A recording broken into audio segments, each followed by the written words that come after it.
കോടികൾ തട്ടിയെടുത്ത കാരാട്ടുകുറീസിനെതിരായ പോലീസ് അന്വേഷണം കാര്യക്ഷമമല്ലെന്നും സ്പെഷ്യൽ ഇൻവെസ്റ്റിഗേഷൻ ടീമിന് അന്വേഷണം കൈമാറണമെന്നും കാരാട്ടുകുറീസ് ആക്ഷൻ കൗൺസിൽ ഭാരവാഹികൾ വാർത്താസമ്മേളനത്തിൽ ആവശ്യപ്പെട്ടു.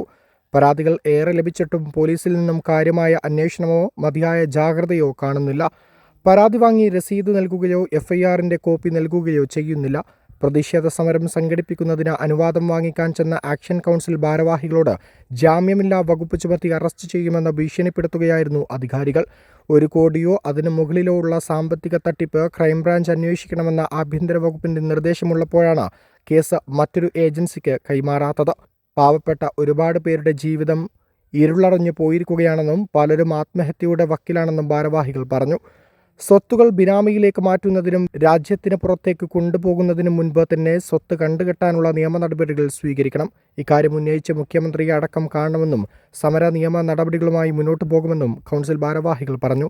വാർത്താ സമ്മേളനത്തിൽ ചെയർമാൻ മുനീർ ചുങ്കത്ര, കൺവീനർ വിനൂപ് നെച്ചിക്കാട്ടിൽ, ഭാരവാഹികളായ പ്രസീത പാലാട്, ഷീജ ചുങ്കത്ര, അഭിഭാഷകൻ അഡ്വക്കേറ്റ് ജഹാംഗീർ റസാഖ് എന്നിവർ പങ്കെടുത്തു. News thread 24 Malappuram.